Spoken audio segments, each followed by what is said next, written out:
Bonjour chers internautes, nous sommes aujourd'hui encore dans l'émission Le Sifflet et nous allons partager avec vous les principes de la loi 12. Les principes qui commandent la sanction des fautes sur le terrain. Restez avec nous pour cette émission. Ce programme vous est présenté par M Voyage Tourisme et Services. Alors pour parler de la loi 12, nous allons parler des fêtes. Qu'est-ce que nous appelons fêtes? Les questions factuelles sur le terrain, c'est lorsque le ballon touche une partie du corps ou bien un ou deux adversaires rentrent en duel. Et à ce moment-là, nous disons que l'arbitre peut laisser jouer le jeu, il peut ne pas arrêter le match ou il décide de l'arrêter. S'il ne l'arrête pas, ça veut dire qu'il n'y a pas de faute, il n'y a pas d'infraction et on laisse jouer, le jeu continue. Mais s'il l'arrête, ça veut dire qu'il doit prendre forcément deux décisions. Une décision technique et une décision disciplinaire. Parmi les décisions techniques, nous pouvons citer de manière non exhaustive le coup franc. Nous pouvons citer la rentrée de touche. Nous pouvons citer la balle à terre. Nous pouvons citer également aussi le coup d'envoi. Ok? Donc voici quelques décisions que l'arbitre est amené à faire. Ce sont les majeures, naturellement. Okay. Donc ce sont les décisions techniques. Maintenant, nous allons aux décisions disciplinaires. Pour les décisions disciplinaires, dès que l'arbitre arrête le jeu, il prend une décision technique, il peut ne pas donner une sanction disciplinaire. Et nous, dans notre jargon, nous disons, ne pas donner une sanction, c'est aussi prendre une décision. Ok? Voilà. Et maintenant, il peut aussi donner un carton jaune, tout comme il peut donner un carton rouge. C'est en fonction. Ok? Voilà. Maintenant, sur quoi il va se baser pour arrêter le match, faire reprendre par un carton jaune ou donner un carton jaune, faire reprendre par un coup franc direct, un coup franc indirect ou un penalty, ainsi de suite. Ce sont ces bases-là que nous allons donner. Juste les principes. Ok? Alors, donc, pour commencer, il faut que vous sachiez que au niveau des arbitres de l'application de la loi, on ne parle pas d'intention. On ne peut pas dire je n'ai pas voulu faire ça. L'arbitre ne peut pas rentrer dans chaque joueur pour savoir qu'est-ce qu'il a imaginé. Donc, l'arbitre se contacte des questions factuelles comme nous l'avons dit précédemment. Alors, donc, sur les faits, qu'est-ce qui peut être un fait? C'est un geste, c'est un contact ou c'est un propos? Il faut que vous sachiez que les propos aussi sont sanctionnés selon la loi. Ok? Et donc, par rapport au duel, quels sont les éléments d'appréciation? Il y a le caractère de la faute. Nous avons à ce niveau-là le degré de gravité. En spécialiste, on appelle le degré de gravité. Vous avez 3 niveaux de gravité. Le premier niveau, c'est l'imprudence, une faute par imprudence. Le second niveau, c'est une faute de manière inconsidérée.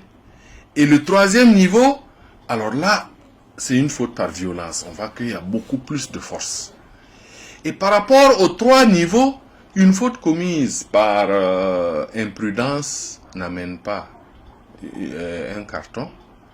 Une faute commise de manière inconsidérée amène forcément un carton jaune et une faute commise de manière violente amène le carton rouge. Donc ce sont les 3 degrés. Okay? Nous allons venir plus tard quand on va aborder les gestes, les fautes en détail. Vous allez voir qu'il y a une différence à ce niveau.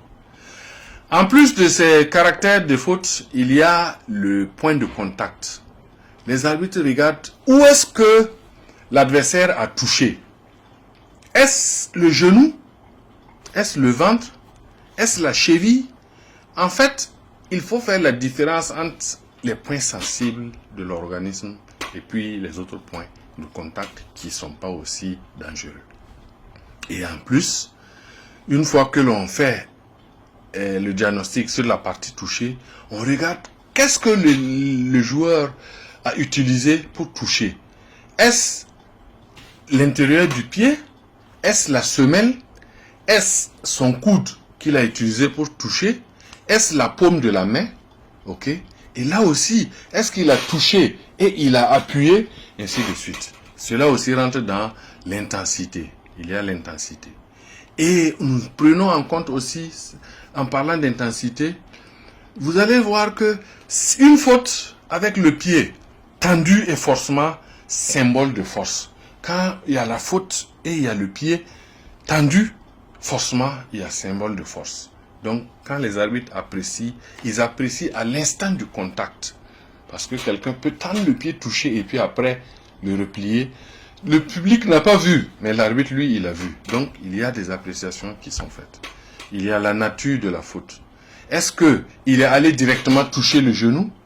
Ou bien, il a touché la cheville et son pied a glissé, touché? Ça aussi, ce sont des éléments qui les regardent. Est-ce que il a tapé directement sur le visage? Ou bien, il a touché une autre partie du corps et après faire un mouvement? Je crois que nous allons revenir sur le geste de Dango plus tard. Ok? Donc ça, c'est le second mouvement. Ok? Et aussi, lorsque nous allons voir les questions d'intensité, les questions physiques, nous allons glisser un peu vers les aspects tactiques. Est-ce que en commettant cette faute-là,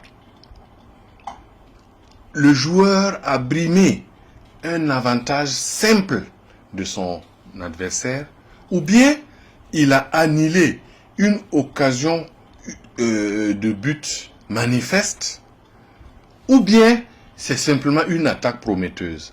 En fonction de ces cas-là, aussi, nous sommes dans les aspects tactiques.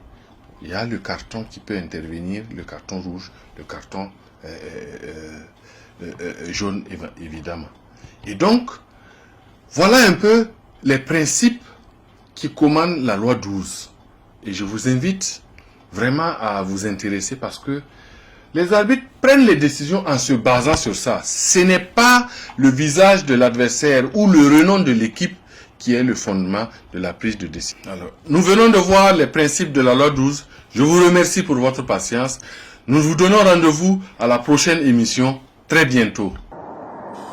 Besoin de voyager, de réserver vos billets d'avion ou de tout autre service, M Voyage Tourisme et Services est la solution idéale. Avec un personnel qualifié, accueillant et à votre écoute, M Voyage vous accompagne dans la réservation et l'achat de vos billets d'avion. Les accueils personnalisés à l'aéroport, l'assurance voyage, l'organisation d'excursions touristiques, le transfert d'argent, la location de véhicules, la location de villas meublées. Rendez-vous dans nos locaux situés au quartier Larlé à Ouagadougou ou appelez-nous tout simplement.